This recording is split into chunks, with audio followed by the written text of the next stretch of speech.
Hi everyone. So it's been almost a month I've been using this Galaxy S20 and my feelings have not been changed. I really want to love this phone like I loved my S10, but I can't. I won't be sharing the specification of this phone because I've shared them in my 48 hours impression video, so please go check it out. So I'll share my experience of using this phone. I really like the design of this phone, the 20:9 ratio. It's very compact phone to use in one hand, and that's why I chose it over Galaxy S20 Plus. And I was not even considering S20 Ultra. I like the small chin and small forehead. The camera cutout is also very small.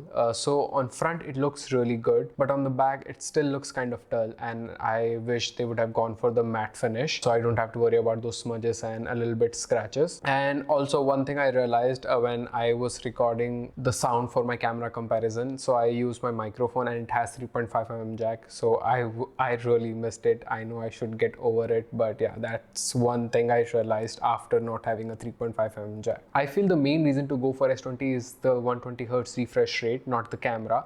The phone feels a lot smoother, and using it on full HD doesn't bother me at all. But when you switch to 60Hz, your phone feels a little jittery, but you'll get used to it in 1 hour. But why would you switch from 120Hz to 60Hz? I think the main reason is battery, and I'll come to that. But rest, the screen is good. It has the same HDR10 Plus, and I think you can never go wrong with the Samsung screen. Let's talk about the main part of this phone.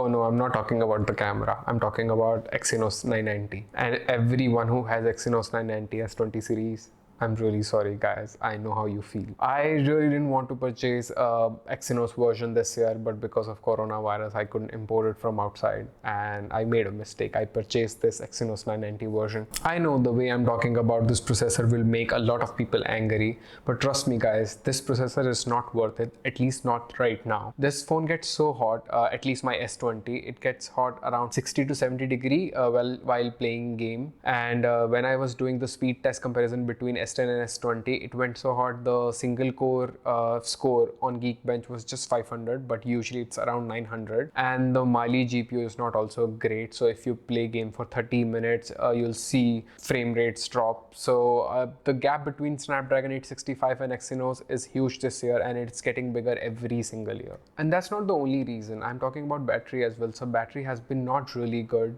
despite having the larger battery from last year S10. It's still not performing great. I mean, it's not even equal to Galaxy S10. So when I was using in-house and the auto brightness and Wi-Fi, it was just giving me around 4 to 5 hours of screen on time, which is still okay. But when you use it with 4G, I was getting around 3 hours 30 minutes or 3 hours 45 minutes of screen on time. That is really bad, and Snapdragon 865 does not have that problem. And that's why you need to switch from 120Hz to 60Hz so that at least you can survive the day. You can compensate that battery with that 25 watt fast wired charging. The phone gets charged from 0 to 60% in half an hour, and it takes approximately 1 hour 10 minutes to get it fully charged, which is great. You get the same reverse wireless charging and 15 watt wireless charging option as well. There's one area where this phone impressed me a lot, and that is sound. The dual speakers are really great. They have been improved a lot from last year S10. The call quality has been improved as well. You get the Wi-Fi calling, and that makes a huge difference. Also, this device has Wi-Fi 6 and the connectivity has been great so far. So the fingerprint sensor is same as last year, and it has not been improved. And the people who have used it last year, they know what I'm talking about. And people who don't, it's not a good fingerprint sensor. It's not reliable, and there will be a lot of time when you get frustrated with this fingerprint sensor. If you guys are still with me, please hit the subscribe button. Thank you. Okay, enough bashing. Let's talk something good about this phone as well, and that is camera. Camera has been improved a lot. Yes, that variable aperture is gone, but the larger sensor makes a lot of difference. You get better video stabilization. The front camera has been improved as well, and the night mode has been improved.